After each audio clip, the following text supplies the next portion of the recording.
Hey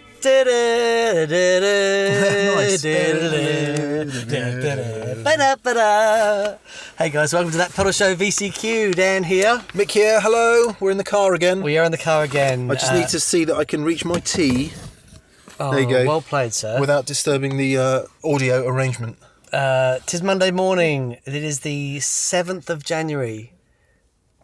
Is it? It is the 7th of January. Oh my goodness me. We've got a gig on Thursday. On the 10th. 8th, 9th, 10th. Yeah, it is. We've got a gig on Thursday in Froome in Somerset on the 10th of January at the Cheese and Grain Cafe. So if you're around, if you're in the Somerset area, please come down.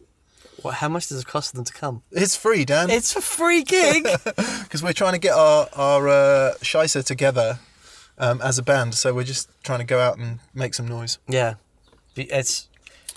Rehearsals have been so much fun. Yeah, hilarious is one word. Yeah.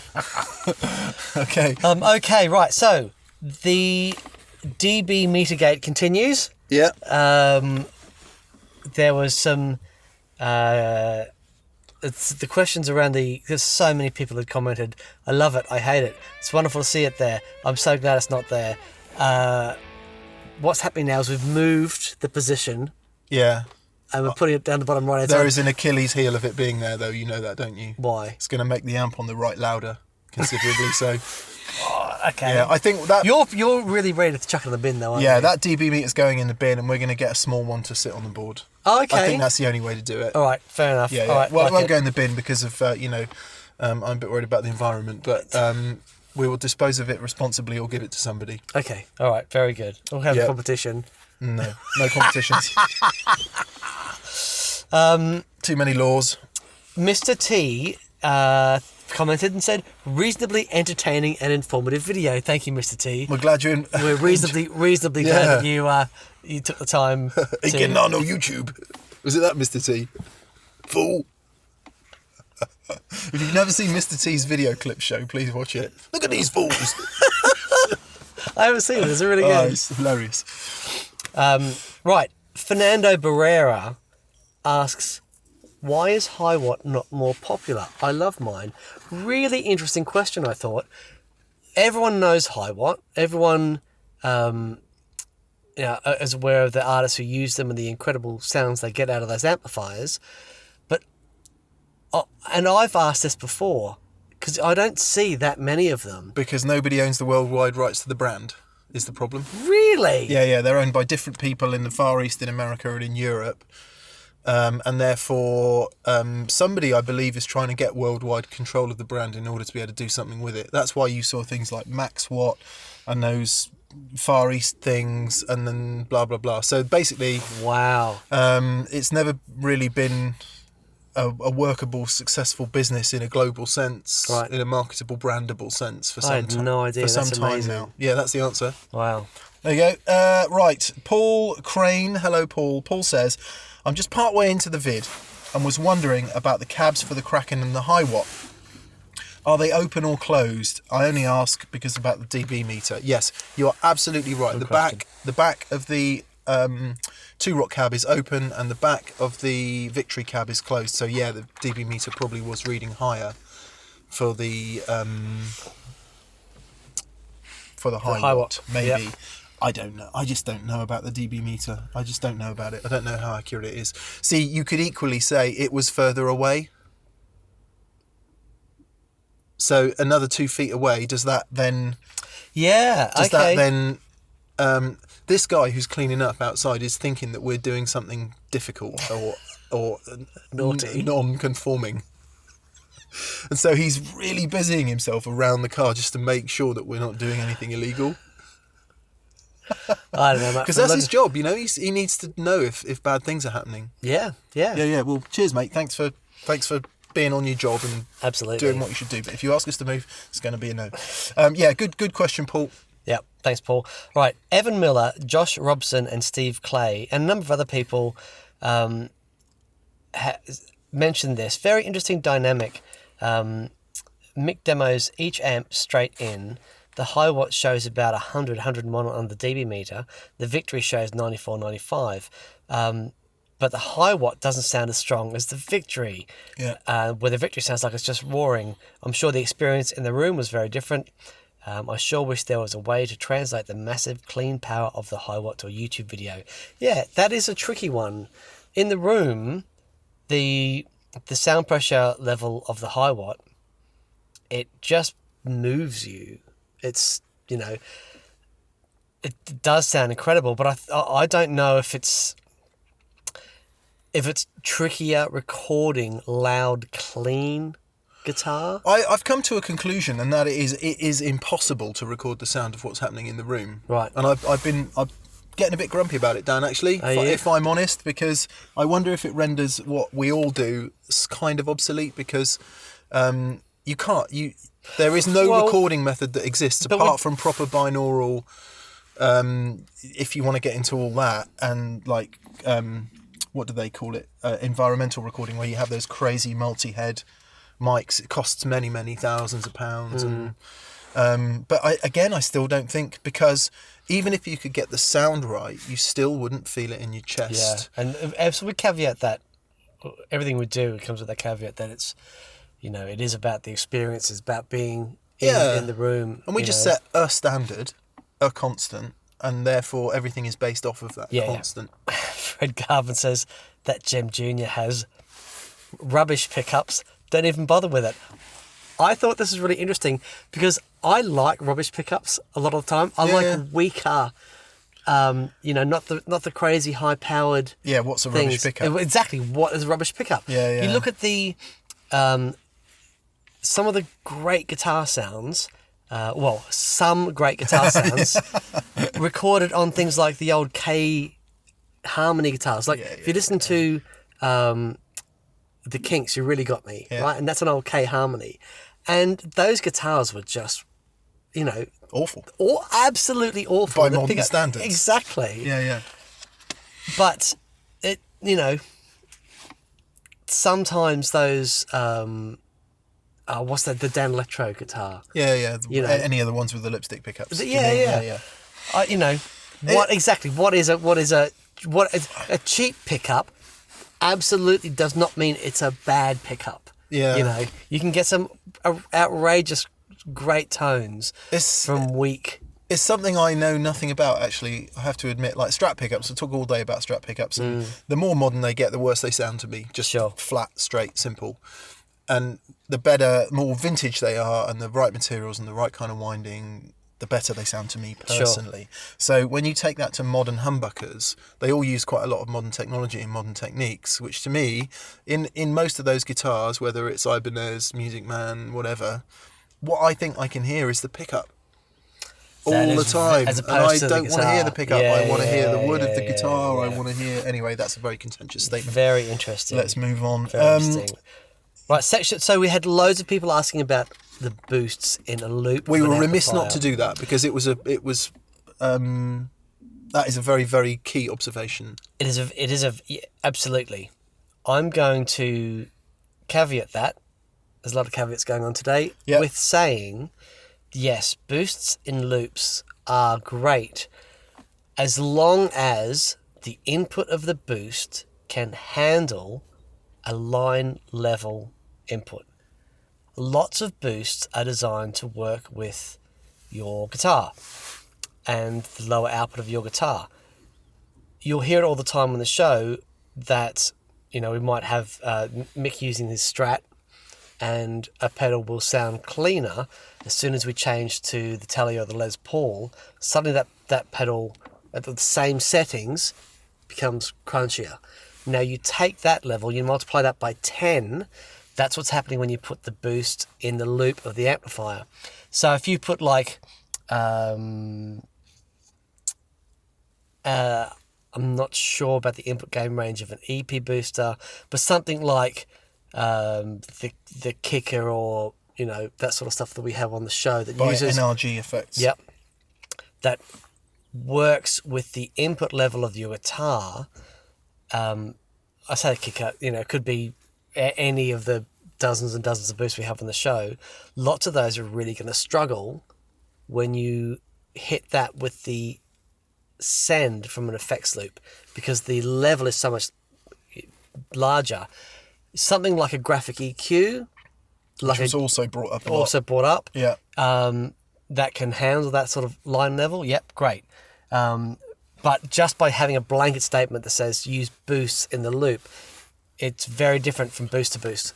Yes. So are we saying, Dan, as always, it's pedal dependent? It's, as always, it's pedal So dependent. that was from Johnny B. Good, Bacchus Productions, Lively Pelts, Cody Baggett, Morris Coonings, and Matty Matt Matt. And Matty Matt, yep. Matty Matt Matt Matt, actually. Yep. Carvin Bugera, 2 popular amplifier brands there. Yeah. One of which is sadly no more. Oh, yeah. May I ask you two fine fellows if you would do a show using OD pedals through cheap tube amps? For those of us who are so poor, we rob the burglars when they break into our homes. Maybe like the Bugera V22. Due respect to our friends at Behringer who own Bugera, it's a cheap Me Too product. Right. You know, they made it look like, I don't know, I'm not quite sure which one the V22 is, but they basically just copied the aesthetic of classic amps like the Matchless DC30, and they just put them out really inexpensively from, you know, made in China. It's not a moral stance. It's a well, maybe it is a bit. Don't really want to get into that, but I've just never been drawn to that kind of. I'm just trying to do this, but it's going to be cheap. Right. Yeah. They did it with Boss pedals. Do you remember when Behringer came out and just copied all the Boss pedals? Right. Same sort of, you know, in a plastic enclosure. really similar. Yeah, okay. I mean, I say copied, were heavily inspired by, and certainly used many of the key design elements to create a very similar product in the marketplace. Sure. And I'll just add to that, there are brands, like I remember when the Laney brought out the 15 watt LC15. LC15s, and they weren't expensive, killer amplifiers. Just by saying, you know, pedals into cheap amplifiers, the gamut of that is so massive. Yeah. And we're not a review show either, are we? No, Really? Maybe we should be. I don't know.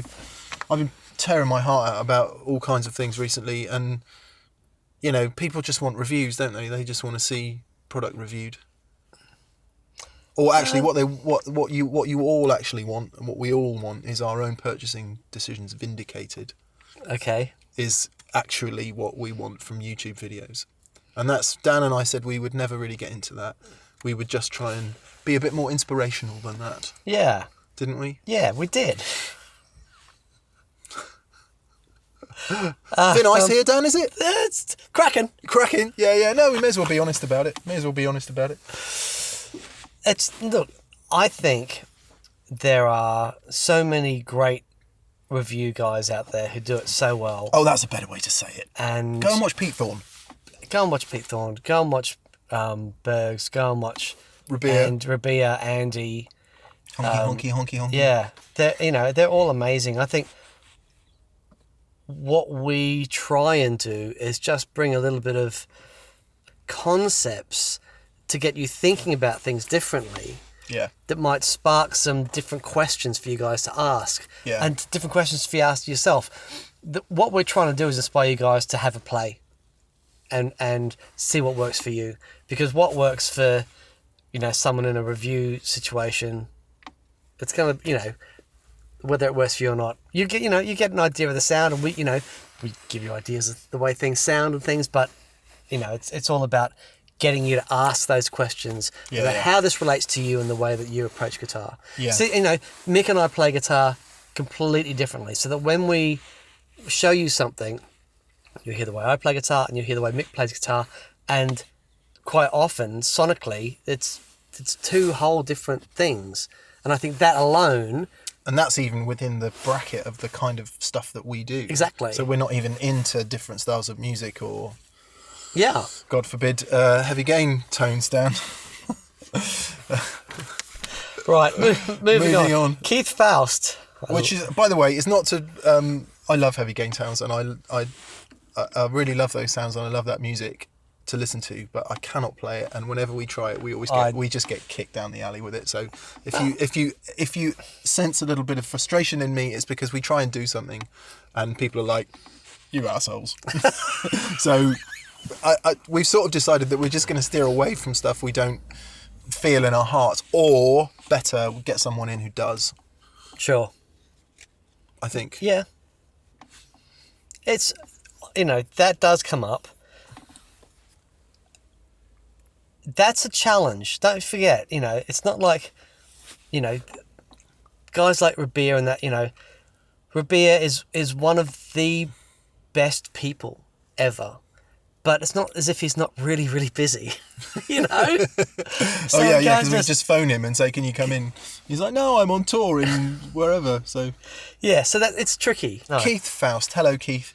If you have pedals in the front of the amp and the effects loop, how would you recommend powering them? As long as they're isolated. Yeah, just have to be isolated so that you don't get an extra earth loop between the preamp and power amp.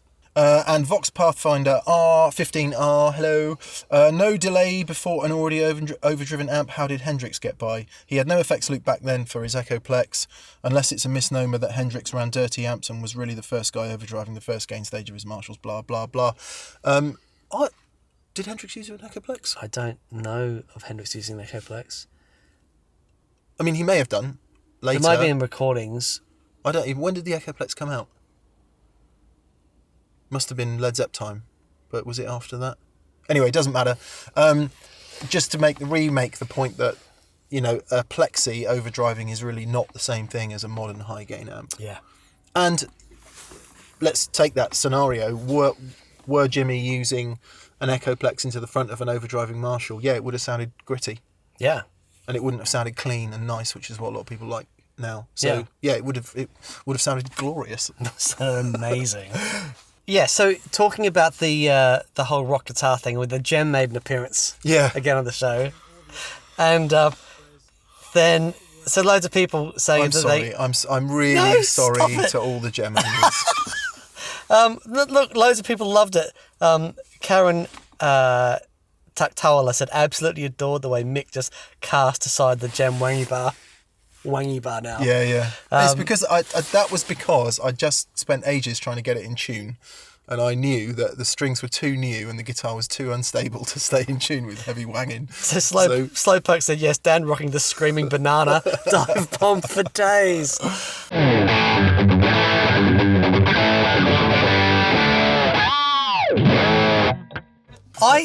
Listening back to that guitar recorded, it sounds great. It sounds fantastic. Yeah, it does. Sounds tight and kind of, all those things. And I think it's we have a lot of the classic guitars, and I think the Gem now in its own right is a classic guitar. Oh, 100%, yeah. So it's definitely a worthy... But I can't play it, so I'm just going to leave it alone. Well...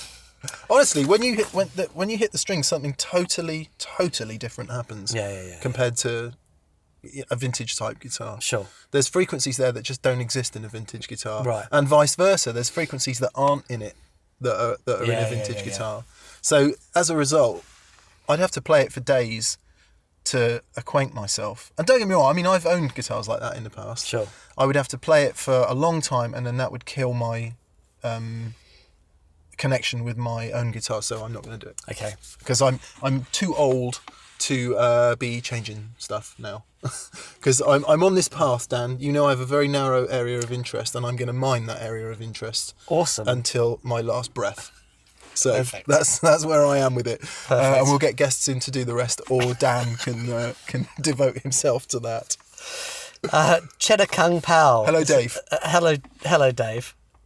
Do you remember Dave from Toman? He was helping out at Toman. He was in the office. That's who Cheddar Kung Pao is. Oh, is it? Yeah, I'm sorry if we've just revealed you there, Batman. Right. So Dave, aka Cheddar Kung Pao, says, so the lesson here is if we're using our delay and reverb into the front, we have to have the amp set with enough headroom that our echoes don't compress into becoming mush with our main signal. But I love power tube distortion so much on my EL84 amps. What am I to do? So power tube distortion, for it to be affecting the delays the same way as we're doing with the preamp, you would have to have that thing absolutely cranked. Now, let's say you do have it cranked and you're using an attenuator or something. Yes, it is going to compress. Excellent point. It's a great point. So you adjust accordingly. It is. But even with the power amp crank like that, it's still not the same as the preamp No. dimed on a high gain amplifier. I think you'd have to be into sort of attenuation Yeah. levels at that point. And actually, interesting that you bring that up, because a product like the power station, Hiwatt power station, Yep. That gives you the option to have the loop after your guitar Yeah. amps So power the section. idea with that is that you can attenuate your amp. So you can crank the amplifier, but then attenuate the output. But then the Hiwatt will take that sound post power amp distortion and give you an effects loop to put your delays and reverbs in that area. Yeah. So there are ways to do it. Yeah. And, you might love that sound. You Yeah. might love the sound of the delay crunching up a bit. Stephen Wilson, Yeah. everything straight to the front of a cranked Bad Cat. And it is very different. Power section, overdrive, It is different. the dynamic and everything about it is very different from front end. So the important thing, Dave, is what you said right at the beginning, which is understanding what the theory is and the concept is. Therefore, you can manipulate it to your own requirement thereafter. Perfect. Isn't it? Perfect. We'll do a quick stop-start.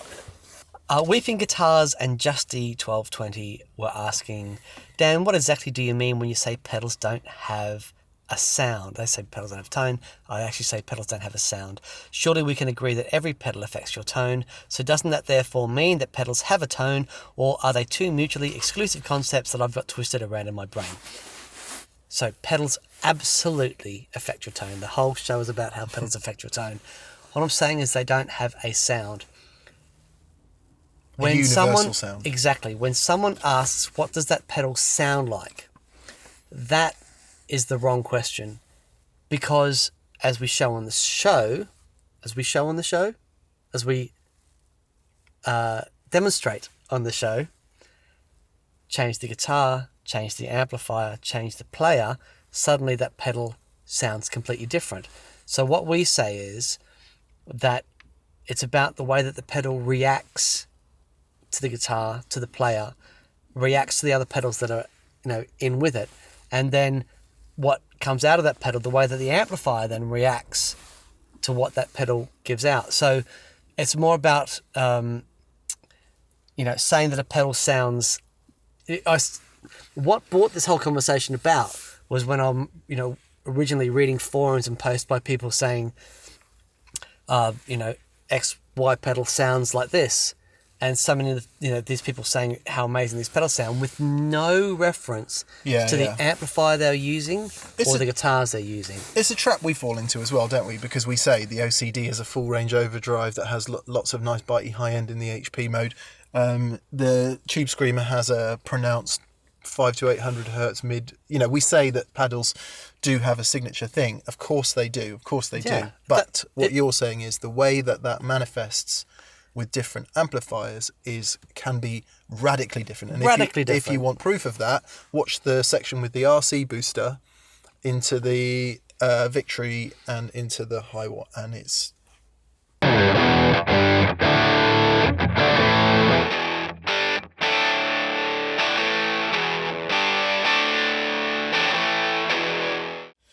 night and cheese. It is, absolutely. So it's just about context. That's all that is.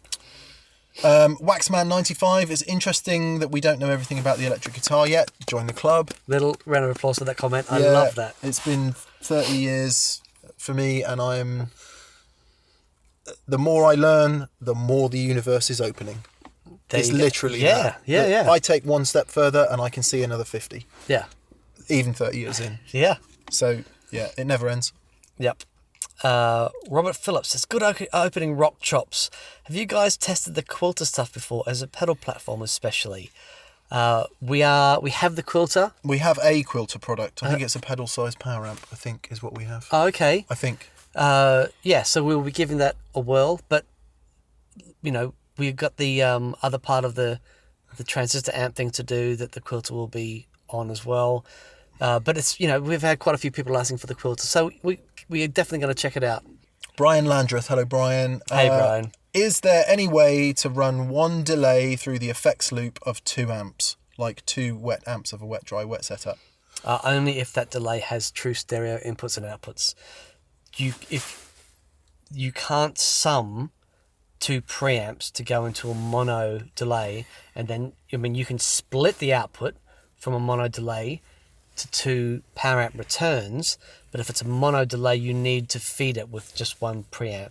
If it's a true stereo delay, then you can run that with 2 different preamp sections into 2 different power amp sections. There is such a lot of confusion about all of this, and we are going to do the ultimate wet dry. Yep, it's going to be awesome.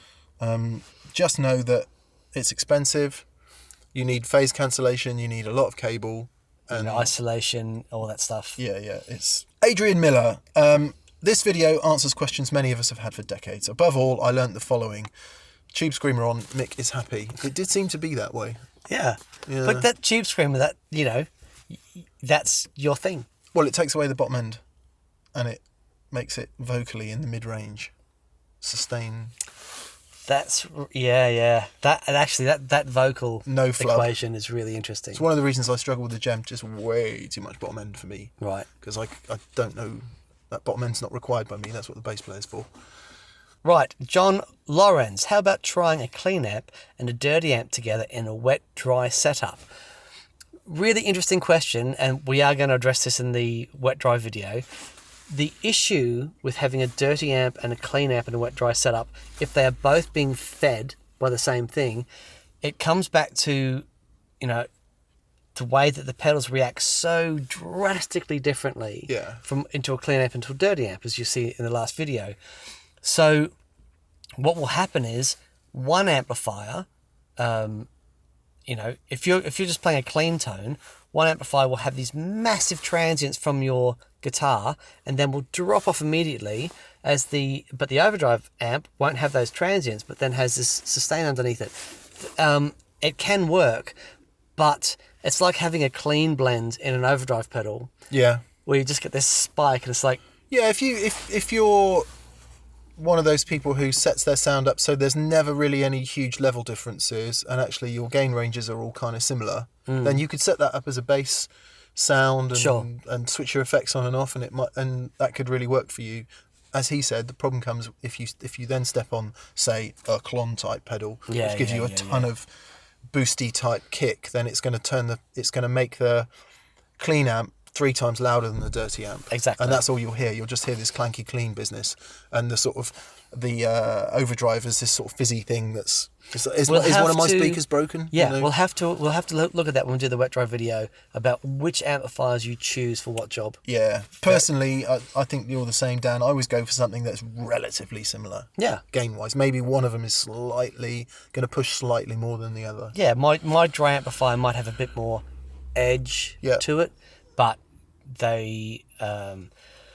the way they react as far as volume is concerned, when it's relatively the same. It's the volume thing is something that I think we should really get into, because one of the things that's occurred to me, sorry, this is a bit of a tangent, since we've had the dB meter and everyone's talking about volume, is the range of volume that we use as guitar players. Now, because me and he are old school and grew up without front of house rigs and having to self-mix in a band, my volume range for me personally is vast, and sound engineers hate it because they're like, can you please just play at one volume and change the sounds and I'll worry about how it is out front? And I'm like, well, yeah, we could do that. I'll try. But the reality is I'm whisper quiet when she's singing. Yeah. And I am blisteringly loud when it's a guitar solo. Yeah. Just exactly as it would be if you listen to a mix on a record. Yeah. And that's something that I think both of us do without even thinking about it. And I think it infiltrates a lot of how TPS works, and maybe we don't explain that quite so much. Very interesting. So when you hit 110 dB on that dB meter and everyone goes, who the hell can play that loud? Yeah. And I go, well, I can for a guitar solo. Yeah. But for the rest of it, no way. Yeah, absolutely no way. Yep. So... Yeah, come to the gig on Thursday night and you'll see exactly what Mick's talking about. Yeah, that'd be interesting. Okay. Kid Glove 2 asks, is it bad to have all your pedals on all the time, as is the case when using a pedal board loop switcher? That's an interesting question. Does it shorten the life of pedals and their components? Okay, the answer is no. It is absolutely fine to have your pedals on all the time in a loop switcher. You need to put this in context. It's a different thing between a pedal just being on and a pedal being on and you playing through it, right? Imagine that the pedal is on but no guitar sound is going through it. Basically the pedal is idling, okay, as far as the current and everything is concerned.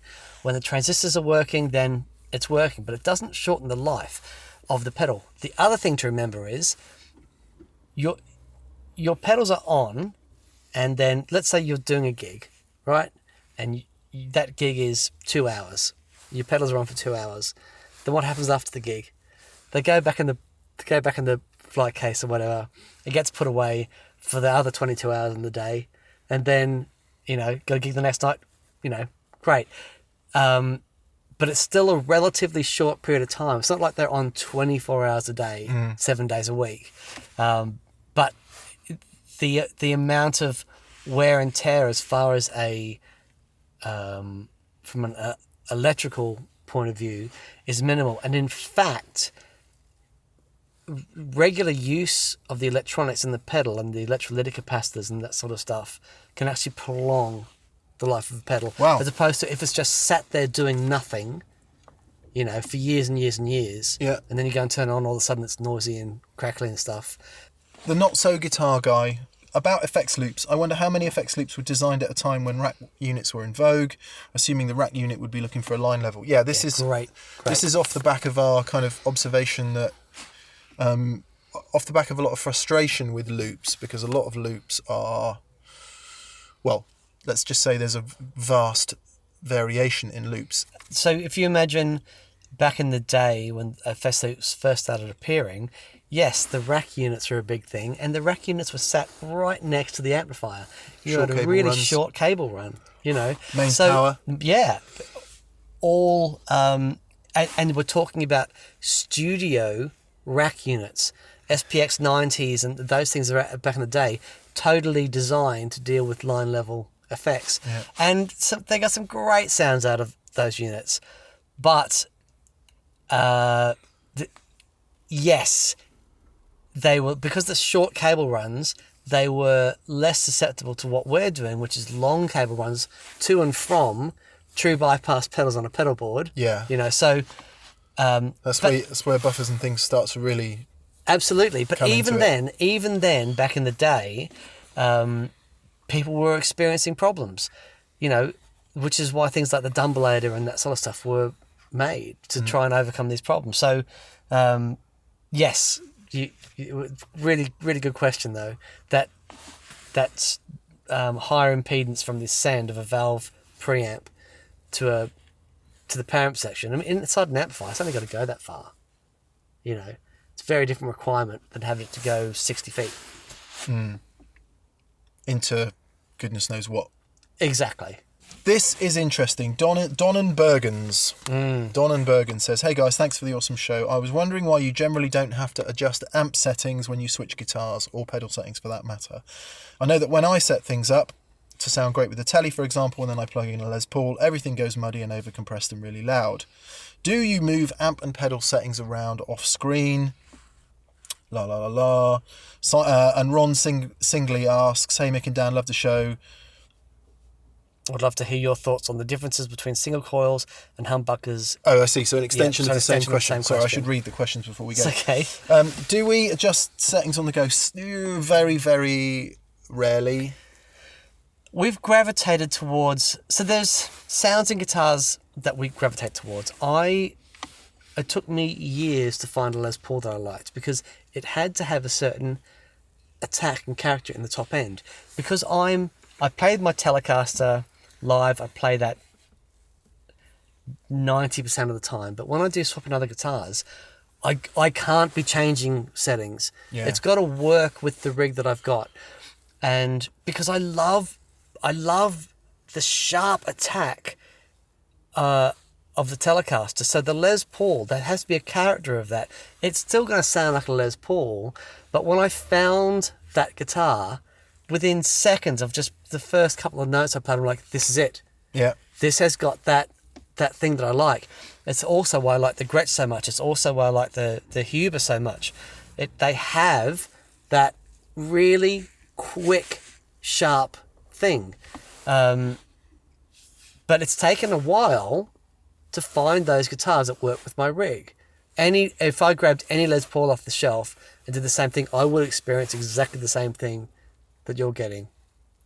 I think I first experienced it when I was using Mark III boogies. We played really loud, and I had a very weak Strat, and I decided I really want a Les Paul, so I bought a 90s Standard, and the EQ difference between those two guitars was, and I just couldn't understand how the Les Paul could sound so actually unplayable as it was to me. Right. I've since learned that if R8s and R9s had existed at that time, it would have worked fine, and I would have enjoyed it a bit more. But because of the ceramic pickups, real mega mid push in that guitar, so it's really, first off, it's really guitar dependent. Second off, the way that Dan and I set our amps is using the Matt Schofield method. Well, you call it the Matt Schofield method because even though it existed before Matt, he was the one that explained it to me anyway.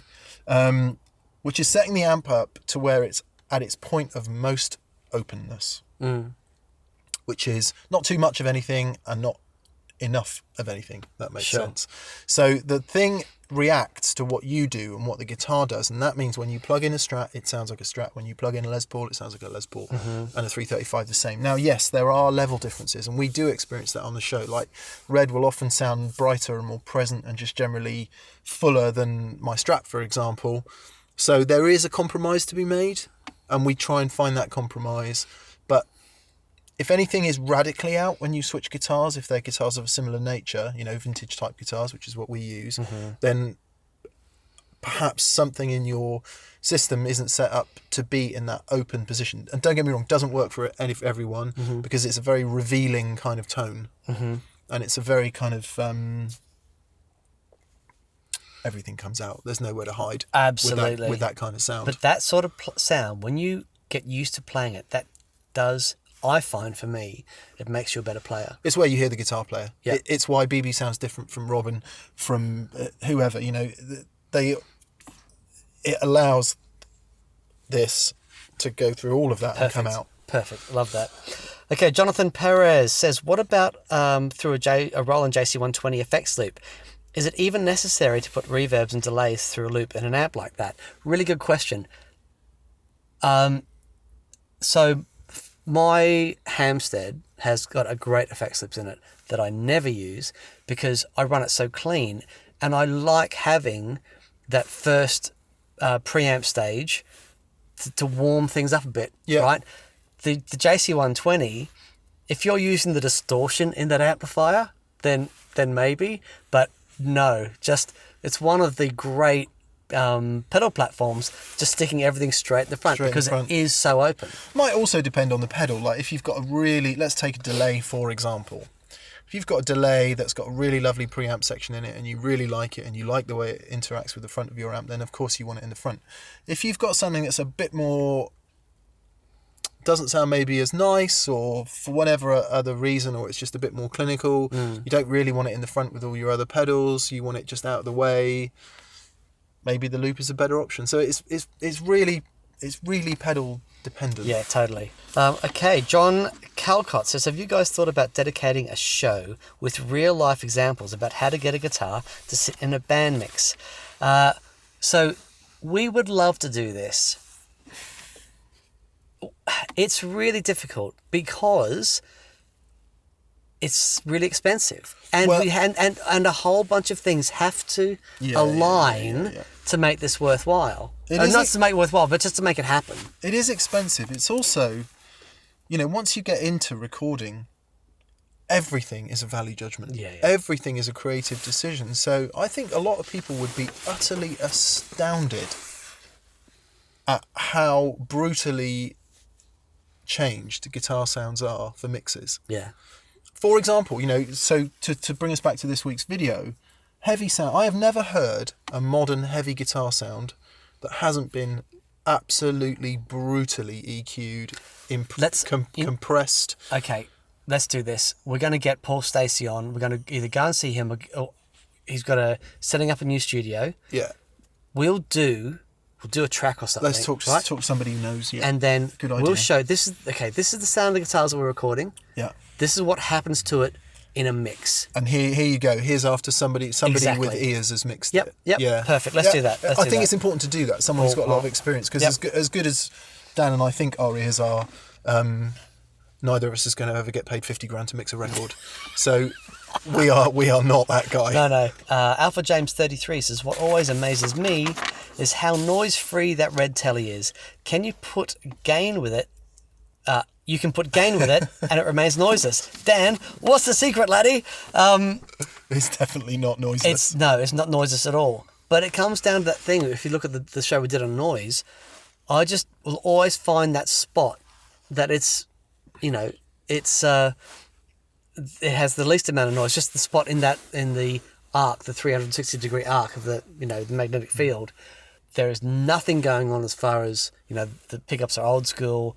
There's no noise cancelling thing in that guitar at all.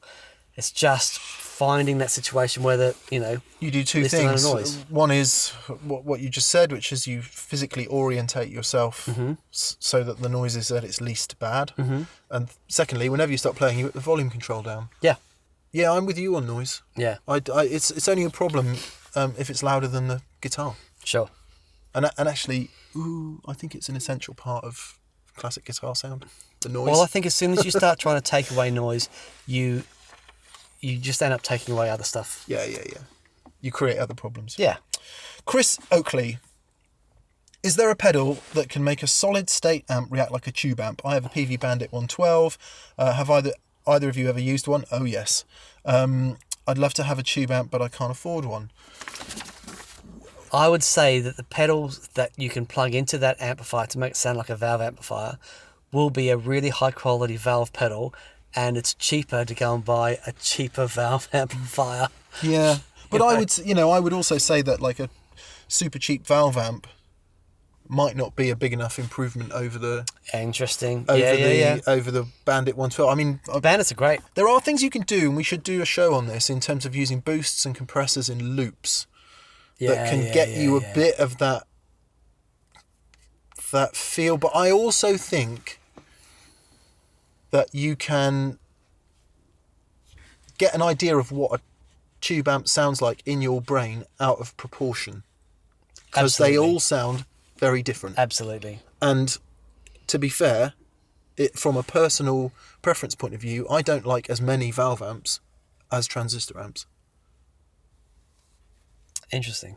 So what I'm saying is, I don't like all tube amps, and neither course. will you, and neither does anybody else watching this video.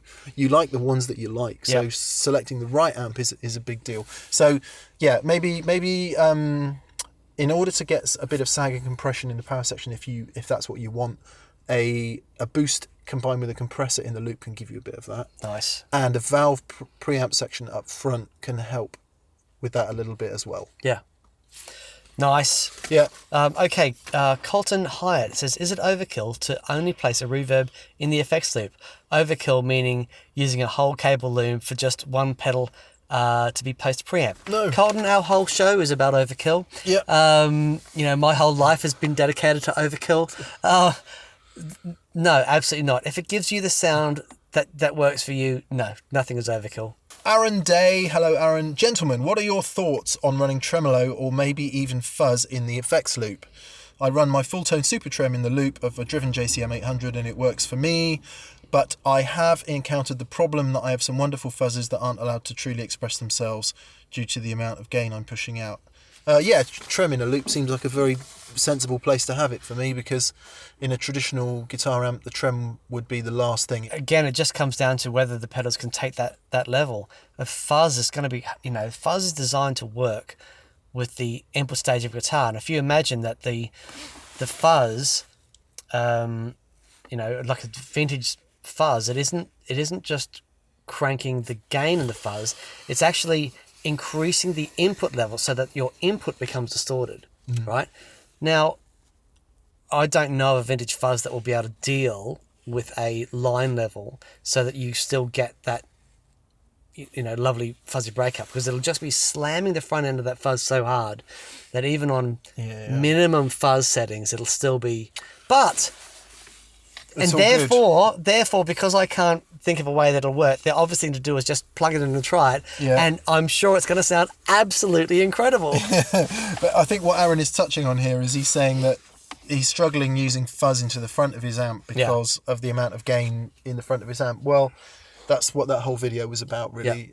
You might find, Aaron, that certain transistor-based treble boosters will work for you just as well as a fuzz, and it will give you a really nice fuzzy kind of sound, or something like a Hudson Broadcast. Nice. So instead of using the fuzz to get that, because what's happening is, you know, the pedal is interacting with the front end of your amp, so it might be that you want part of the fuzz job done, not all of it, because the overdrive part's already happening in the amp, so why not maybe try something like a Broadcast or a treble booster, which could get you some fuzzy goodness. Very nice. I mean, you're saying wonderful fuzzes. The one thing that absolutely will work is a vintage type fuzz phase. Yeah, exactly. Exactly. So if you can deal with that in terms of the annoyance of the noise, the crazy thing that happens when you turn the volume down, which, you know, some of us love, but some of us really, really don't love. Sure. PSVR 3D videos. I don't have time to watch all this. Couldn't the takeaway have been condensed into a 3 or 4 minute video? Is it really so complicated that it takes an hour to explain? 1 hour, if only. Damn, I'm 30 years in and I'm still relatively clueless. So what was his name? PSVR 3D videos. We're sorry if we take up too much of your life, PSVR 3D videos. I don't know. Go and do something that makes you happy. PSVR, the power is in your hands. Cheers, guys. Have a fantastic day, week. We will see you later on. Cheerio. Bye.